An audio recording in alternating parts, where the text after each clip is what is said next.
¿Quién está sentado en el trono? ¿Quién? Cuando nosotros en el trono de nuestro corazón no tenemos a Dios en el lugar. Es decir, cuando Dios se baja del trono de nuestro corazón, entonces alguien más se sube al trono.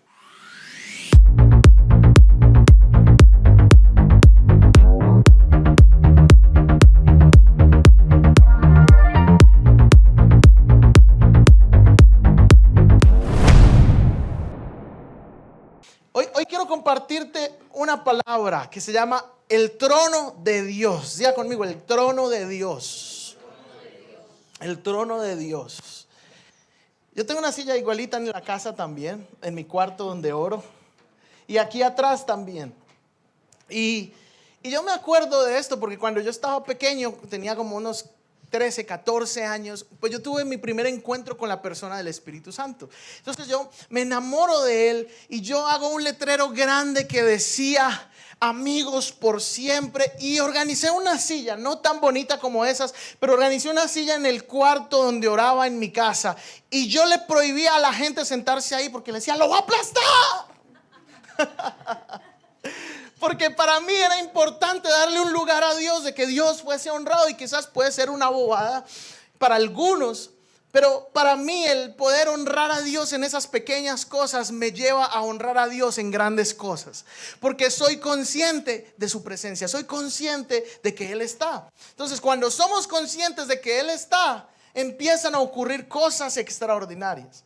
A veces estoy en el carro y yo pongo el bolso abajo y digo, no, qué pena ponerlo a cargar. ¿Pero por qué? Porque para mí es importante darle un lugar a Dios. Ahora la pregunta es, quizás es algo externo, algo que quizás parece que no tiene mucha validez o mucho valor, pero ¿cómo está Dios entronado en nuestro corazón? Y esa es la pregunta esta mañana. ¿Qué es el trono de Dios? ¿Qué representa el trono de Dios? El trono de Dios representa autoridad suprema. Diga conmigo, autoridad suprema. Quiere decir que Dios gobierna sobre todo. Pero el trono de Dios significa santidad absoluta. Diga conmigo, santidad absoluta. Eso quiere decir que nadie puede compararse con Él. El trono de Dios significa justicia perfecta. Quiere decir que Él juzga con verdad desde el trono. El trono de Dios significa misericordia y gracia. Eso quiere decir que no solo es juicio, sino que también es perdón. El trono de Dios es eternidad. Quiere decir que el trono de Dios no tiene principio y no tiene fin. Está desde siempre y para siempre. Entonces, en Isaías capítulo 6 y versículo 1 dice Isaías: vi al Señor sentado en el trono alto y majestuoso, y el borde de su manto llenaba el templo. Qué increíble para Isaías ver el trono de Dios, ¿no? ¿Cuántos quisieran ver el trono de Dios? Isaías vio el trono. Apocalipsis capítulo 4 versículo 2 al 3 dice: vi un trono en el cielo y a alguien sentado en él, y un arco iris rodeaba el trono. Daniel también vio el trono. Daniel capítulo 7 versículo 9 dice: el anciano se sentó para juzgar, su trono estaba rodeado en llamas. Y en Hebreos capítulo 4 versículo 16 ya no solo veían el trono, sino que dice: acerquémonos con confianza al trono de la gracia.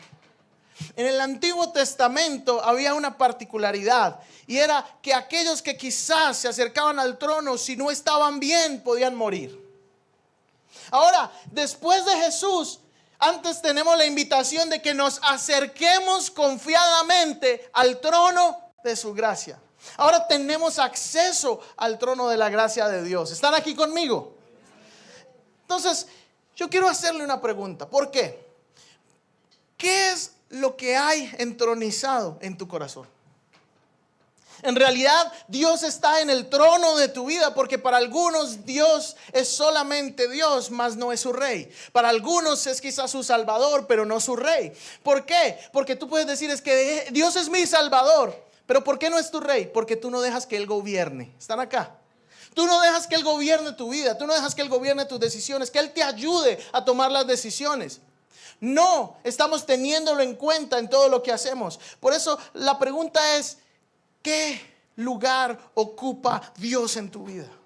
¿Qué lugar está ocupando Dios? En realidad, Él está siendo rey para tu vida, porque podemos tener a Dios de boca aquí. La gente puede hablar de Dios y tener una apariencia religiosa y parecer muy espiritual y agarrar con la Biblia y salir de aquí y decir, gloria a Dios, aleluya, hermano. Oh, yo siento una unción, pastor, aquí.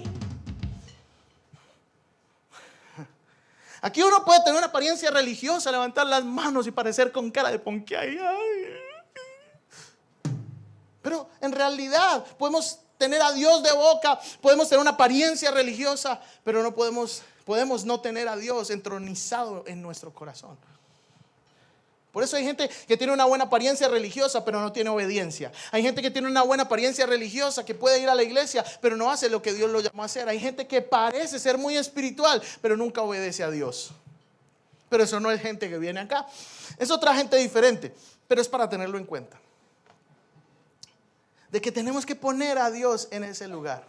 Entonces, ¿quién está sentado en el trono? ¿Quién está sentado en el trono? ¿Quién? Cuando nosotros en el trono de nuestro corazón no tenemos a Dios en el lugar, es decir, cuando Dios se baja del trono de nuestro corazón, entonces alguien más se sube al trono. ¿Están acá conmigo? Alguien más se sube al trono. Entonces yo quiero pedirle el favor. Henry me va a escribir grande la palabra ego.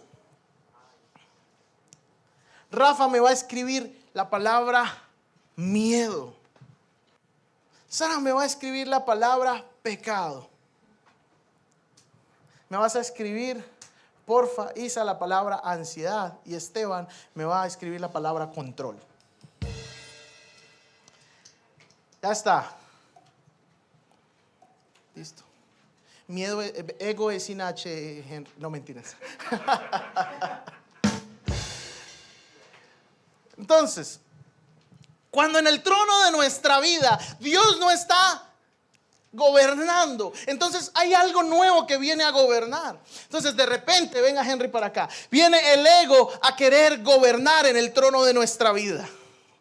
Viene el ego a querer gobernar. ¿Y qué pasa cuando el ego se sienta en el trono? Entonces desplaza a Dios de nuestra vida. Pero ¿qué pasa si el miedo, ¿dónde está el miedo? Si el miedo se sienta en el trono, ¿saben qué empieza a ocurrir en nuestra vida? Que el miedo empieza a tomar decisiones. Pero ¿qué pasa si el pecado empieza a entronarse en nuestra vida? Es que el pecado empieza a gobernar en silencio. Empieza a gobernar en silencio sin que nadie se dé cuenta, pero en secreto está gobernando. ¿Y qué pasa si quizás la ansiedad empieza a tomar el lugar del trono de Dios en nuestro corazón? La ansiedad empieza a dirigir el rumbo de nuestra vida. ¿Y qué pasa si el control empieza a entronizarse en nuestra vida? La fe empieza a ser reemplazada por el control. Voy a repetírselo. El ego se sienta en el trono, el miedo toma decisiones, el pecado gobierna en el silencio, la ansiedad dirige tu rumbo y el control reemplaza la fe. ¿Están acá? Eso es lo que empieza a pasar cuando nosotros dejamos que aquellas cosas tomen el control del trono de Dios en nuestro corazón. Por eso la pregunta esta mañana es, ¿quién está en el trono? De hecho, a veces tenemos ídolos en nuestra vida. Tenemos a nuestro esposo o esposa, a nuestros hijos, nuestra familia, nuestros papás. Usted tiene al churrusco ese que no ha podido dejar. Yo no sé qué es lo que quizás usted ha puesto en el trono, porque no se ha dado cuenta, pero quizás en el trono de su corazón está una persona cualquiera, una situación cualquiera, menos Dios. Y parece que esa persona gobierna su vida. De acuerdo a cómo están las emociones de esa persona que usted ama, entonces está su vida.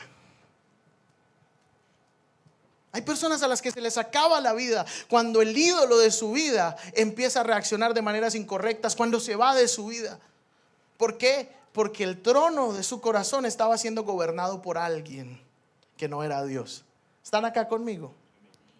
El trono de su corazón era gobernado por algo que no era Dios. Por eso yo quiero animarle esta mañana a que usted se examine. Quiero que cierre sus ojos por unos segundos.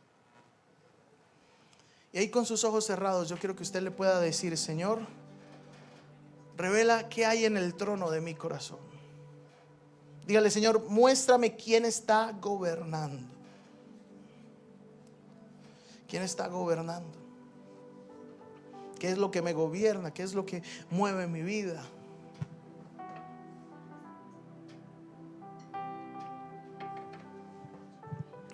Estoy viviendo una etapa maravillosa de ser papá, pero aún así mi hijo no puede ser quien gobierna mi corazón. ¿Qué es lo que hay quizás en tu vida que está gobernando, que está guiando, que está direccionando? Que quizás al poner a la persona incorrecta en el trono, el ego se sienta en él. El miedo está tomando las decisiones por ti. El pecado está gobernándote en silencio. La ansiedad está dirigiendo el rumbo de tu vida. El control está reemplazando la fe. Dile: Señor, muéstrame. Muéstrame en esta mañana.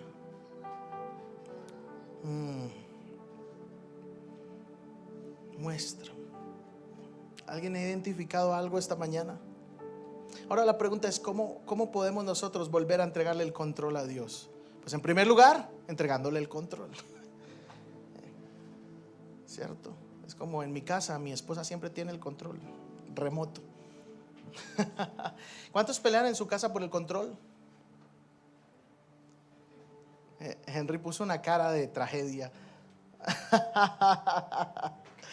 Entonces lo primero que tenemos que hacer es entregar el control. Quiere decir que ya no decido yo, sino que estoy dejando que Dios decida. Quiere decir que yo voy a empezar ahora a tener a Dios en cuenta para tomar mis decisiones. ¿Por qué? Porque el trono de Dios no se comparte. Usted podría sentar 3 personas allí cómodamente. No, es imposible. Así que el trono de Dios no se comparte. En primer lugar, tenemos que entregar el control a Dios. Diga conmigo: tengo que entregar el control a Dios. Segundo lugar, yo tengo que rendir mis decisiones.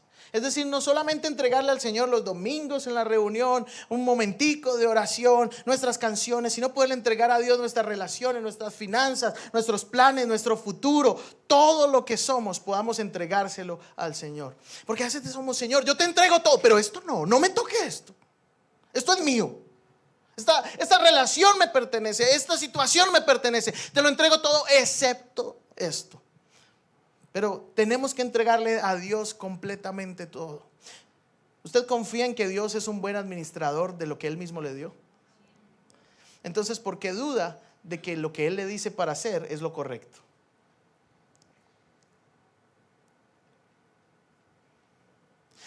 Anoche estábamos antes de la reunión, yo estaba orando allí y Dios me habla a mi corazón de tomar una decisión muy importante, pero muy importante. En realidad se necesita fe para tomar esa decisión. Pero cuando Dios me habló, yo tomé el teléfono y le escribí a una persona en específico y le dije: el lunes necesito que hagas esto. Y no les voy a contar qué es, debe ser chismoso. Pero ¿sabe una cosa? Cuando obedecemos a Dios, eso trae bendición. Cuando nosotros obedecemos al Señor, eso trae respuesta. Por eso tenemos que empezar a obedecer a Dios. ¿Sí o no? Si obedecemos a Dios, eso trae tiempos de respuesta. Rafa estaba hoy en la mañana contando su testimonio y a mí me impactó algo que escuché, que lo dijo Lili. Estaba enseñando en el ayuno esta mañana. Yo no estaba acá, pero estaba conectado en mi casa. Y Lili estaba diciendo: todos sueñan con que le hagan una propuesta de matrimonio con la argolla y que la lleven a un excelente lugar maravilloso, que se arrodillen y digan: ¿quieres casarte conmigo, baby? Bueno, la voz de Rafa: ¿quieres casarte conmigo? Pero Lili dijo: yo recibí la mejor propuesta que antes había recibido. ¿Sabe qué le dijo Rafa? Eso me quebrantó en mi casa. Rafa le dijo: que mi amor, yo no tengo nada para ofrecerle. En este momento no tengo nada. Pero tengo un montón de promesas de Dios. A mí eso me quebró el corazón, porque este es un hombre de fe. Él no tenía nada literal. Yo lo conocí en una habitación con un colchón, una cosa, o sea, si usted lo hubiese visto, a veces hasta aguantaba hambre. Y él le dice a esta mujer: no tengo nada, pero tengo un Dios que me prometió. Y verlo ahora con su esposa, con su negocio, su emprendimiento, su casa, verlo como Dios lo está bendiciendo, prosperando. ¿Por qué? Porque él tomó la decisión de poner a Dios en el trono de su vida, aún en la noche más oscura. Y no fueron días, no fueron meses, fueron años de pasar por esa situación. Por eso cuando Lili esta mañana estaba diciendo eso, que él le dijo: la mejor propuesta de matrimonio que he recibido en mi vida fue un hombre que me dijo: no tengo nada, pero estoy lleno de promesas de Dios. Eso me quebró. Gracias, Rafa, por poner a Dios en el trono de tu vida y por enseñarnos y modelarnos eso. Por eso, ¿en qué lugar de tu corazón está Dios? ¿Dónde está Dios en tu vida? Saca los ídolos de tu vida, porque hay muchos ídolos. No solamente quizás son personas, también puede ser el mismo ministerio, el llamado, puede ser el éxito, puede ser el dinero. ¿Cuáles son los ídolos que tú tienes en tu vida? Y empieza a adorar a Dios desde la obediencia. Empieza a invitar a Dios a ser el rey de tu vida todos los días de tu vida. En Juan capítulo 12 y versículo 1 hay una historia que a mí me encanta. Dice: 6 días antes de que comenzara la celebración de la Pascua, Jesús llegó a Betania, a la casa de Lázaro, el hombre a quien él había resucitado. Prepararon una cena en honor de Jesús. Marta servía y Lázaro estaba entre los que comían con él. Entonces María tomó un frasco con casi medio litro de un costoso perfume preparado con esencia de nardo. Le ungió los pies a Jesús y los secó con sus propios cabellos. La casa se llenó de la fragancia del perfume. Sin embargo, Judas Iscariote, el discípulo que pronto lo traicionaría, el desgraciado ese, dice así: ese dijo, ese perfume valía el salario de un año. Hubiese sido mejor venderlo para darle el dinero a los pobres. Y no es que a Judas le interesara a los pobres, en verdad era un ladrón. Y como él estaba a cargo del dinero de los discípulos, a menudo robaba parte de él. ¿Ustedes sabían que Judas le robaba? Algunos no sabían eso. Jesús respondió: déjala en paz. Esto lo hizo en preparación para mi entierro. Siempre habrán pobres entre ustedes, pero a mí no siempre me tendrán. A mí me impacta esta historia. De hecho, anoche, ¿dónde está Mary? Mary fue a amanecer a mi casa con Mariana y estaban durmiendo en el cuarto de oración. ¿Y cómo le parece que me quebró el único perfumito que tenía? Yo dije: Mary se tomó literal el mensaje, se lo tomó literal, pero yo dije: Mary hubiera agarrado el suyo, ¿por qué quebró el mío? Literal, lo quebró todo. Yo no me di cuenta hasta hoy en la mañana que la casa estaba oliendo al perfume. Y es una cosa impresionante. Pues ¿saben qué me llama la atención de este texto? Es que lo primero que ocurre es que esta mujer va con un frasco. Y lo primero que ella está haciendo es que ella está quitando el ego, ella está quitando el miedo, ella está quitando el pecado, ella está quitando el control y está arrancándolos del trono de su corazón y está diciendo: yo voy a entregarle a Dios lo que más me cuesta, voy a entregarlo completamente todo a Él. Y ella rinde su corazón delante del Señor. Y escúcheme, yo no sé si usted entiende, pero cuando ella agarró ese frasco, dice que costaba el salario de un año. Hagamos la cuenta, si fuese el mínimo, 24 millones de pesos. ¿Cuántos estarían dispuestos a quebrar un perfume de 24 millones de pesos?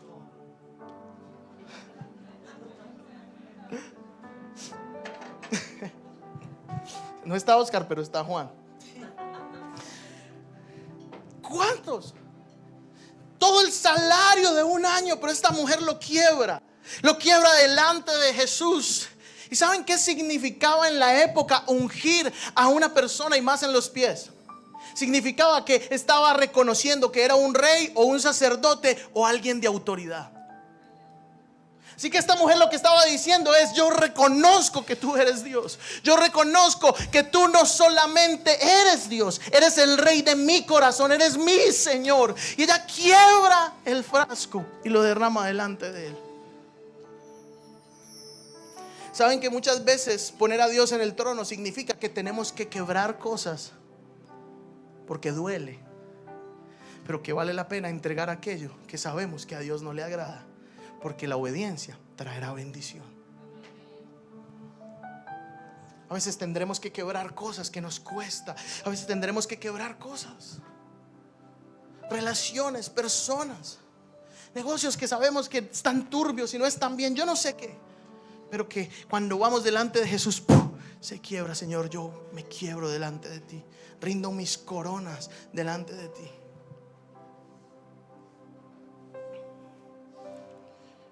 Yo he sentido muchas veces que he tenido que quebrarme delante de Dios. Usted sabe que ser pastor es una bendición, pero no es fácil.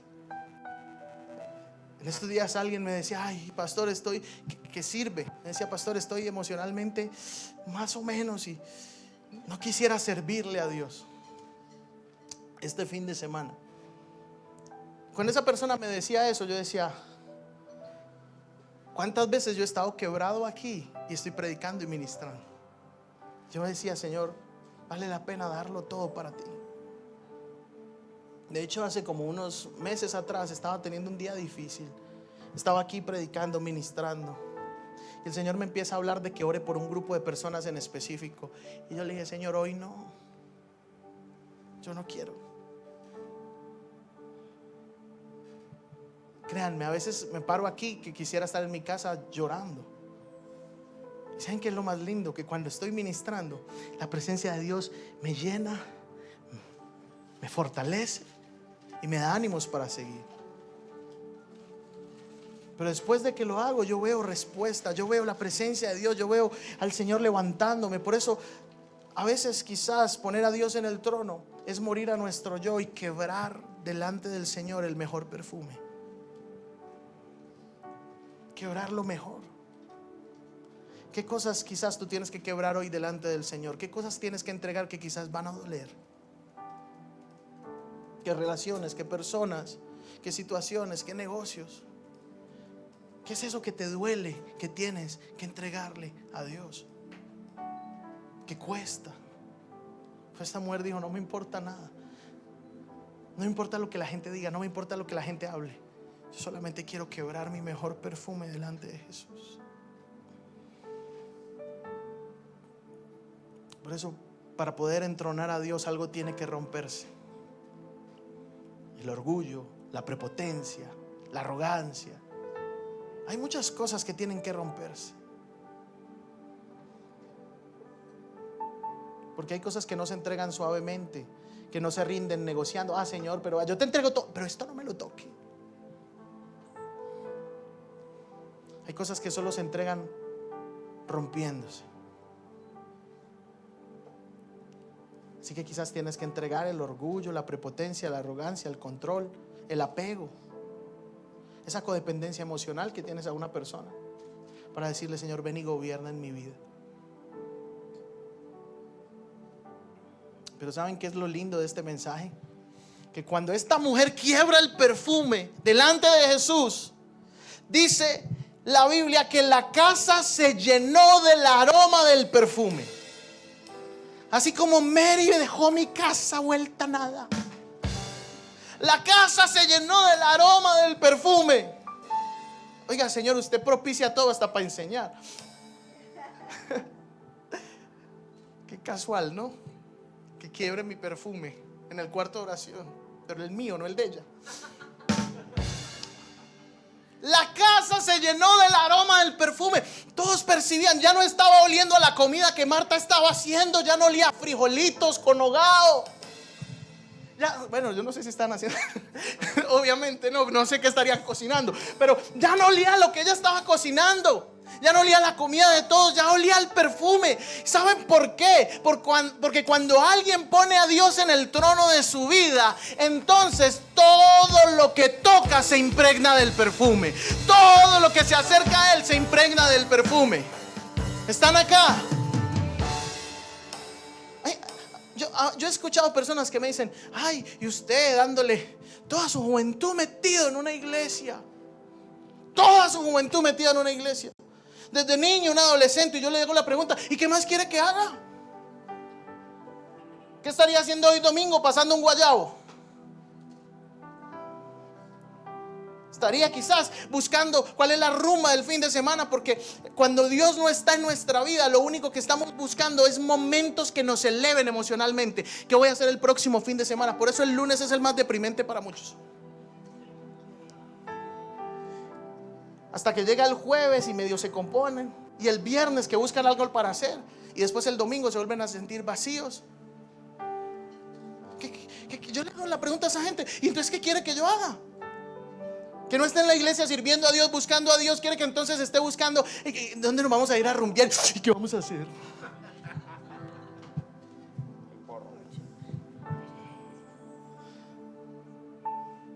Estamos en un mundo incoherente donde incluso a lo bueno se le llama malo, a lo malo se le llama bueno.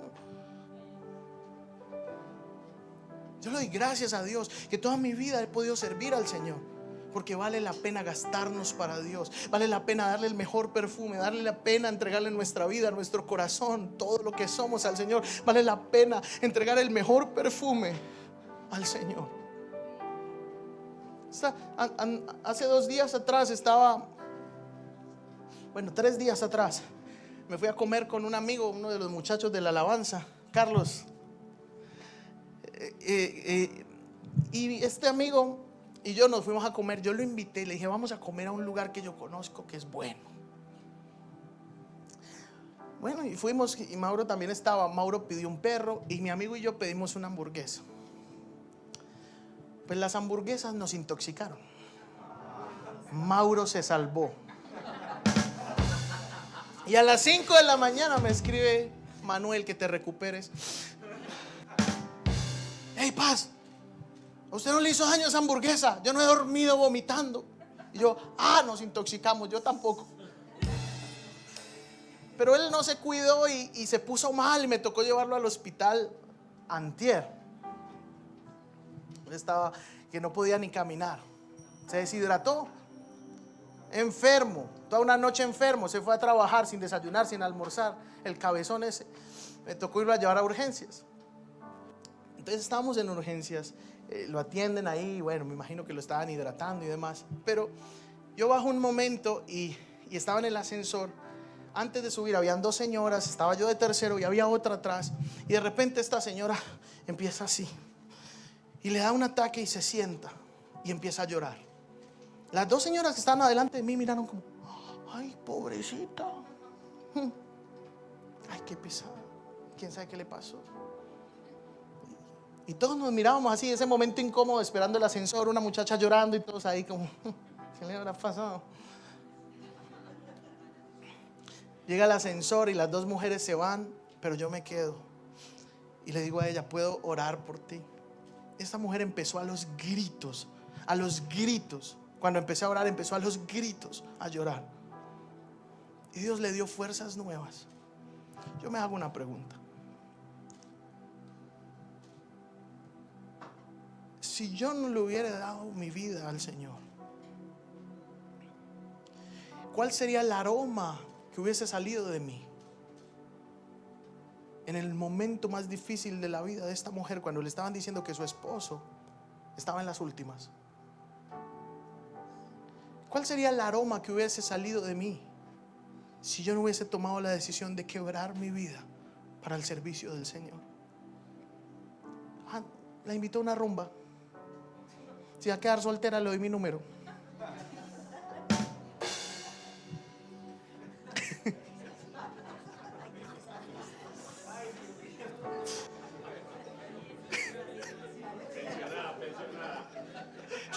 Es que pensionada, dice. Pero es la verdad. ¿qué sería el aroma que saldría de mí? ¿Cuál sería el aroma? Si no hubiese sido ir y quebrar mi mejor perfume, mi vida para el Señor. Porque una de las características de aquellas personas que podemos quebrar o que queremos quebrar el mejor aroma, el mejor perfume del Señor, es que un corazón rendido siempre perfuma lo que toca. Eso quiere decir que todo lo que tú toques va a ser perfumado por el aroma de Dios. Rinde tu corazón delante del Señor. Que tu vida pueda ser de bendición para otros. Que tu vida pueda ser de bendición para tu casa, para tu familia. Que tu vida pueda ser de bendición para la gente que te rodea. ¿Cuál es el aroma que sale de ti? Porque hay gente que el aroma huele tan mal que en lugar de edificar dañan. Hay gente que huele tan feo. El aroma que sale, que emanan de ellos, es una cosa terrible, llena de odio, de rabia, de resentimientos, de celos, de envidia. Que todo lo que tocan lo pudren. Pues la pregunta es, ¿cuál es el aroma que sale de ti? ¿Cuál es el aroma que va al trono de Dios? Un corazón rendido. Un corazón que se humilla. Ya después llega Judas y dice, qué desperdicio. ¿Cómo se le ocurre a esta? Quebrar un perfume de un salario de todo un año. Ahí en el suelo. Se enloqueció. Ni que los pies de Jesús necesitaran el perfume.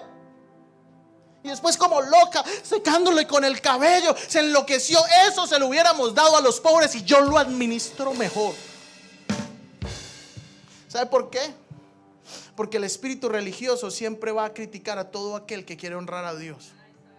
El espíritu religioso siempre va a querer atacar a aquel que quiere entregarle su vida al Señor. Porque el espíritu religioso tiene apariencia pero malas intenciones. Hay gente que aparenta ser muy espiritual pero su corazón está podrido. No desean honrar a Dios, desean honrarse a ellos mismos. Hay gente que no desea amar a Dios, desea que la gente los ame a ellos. Por eso cuando tú te rindes delante de Dios vas a tener gente que te va a odiar por amar a Dios. Vas a tener gente que te va a criticar por tú hacer las cosas correctas. Pero ¿saben qué es la mejor parte? Que Jesús le dijo a Judas, déjela en paz. Déjela en paz. Eso quiere decir que si has sido atacado por darle lo mejor al Señor, vas a ser defendido por Él. Vas a ser defendido por Él. Ella no estaba ahí, Judas, yo veré qué hago con mi vida de malas. Ella siguió ahí rendida, lavando sus pies con los cabellos, diciendo, ¿qué sería de mi vida, Jesús, si yo no te hubiera conocido? Mi vida no vale un centavo. Esto no es nada comparado a lo que es tenerte en mi vida. Si te tengo a ti, yo lo tengo todo. Tú eres mi todo. Yo quiebro mi corazón, entrónate en mi vida. Judas dice, pues eso se lo hubiéramos dado a los pobres. Claro, porque de ahí podía sacar su pedazo. Y Jesús le dice, a los pobres siempre los va a tener. Usted puede tener mucho dinero y armar 50,000 mercados hoy, pero el día de mañana esas 50,000 familias van a volver a tener hambre. Y yo lo he visto. Yo he ido a iglesias en sectores muy vulnerables, créanme, donde yo sé que la mayoría están sentados en el auditorio de esa iglesia sin haber comido. ¿Y saben cómo veo yo esas iglesias? No así como están ustedes, así mirándome como con cara de... No, yo llego a esa iglesia y veo a la gente en medio de la alabanza gritando, saltando, danzando, y yo los veo y echó a la mar los carros del faraón, y veo los niños, las señoras, y yo digo, ¿cómo hacen ayunas para hacer ese paso?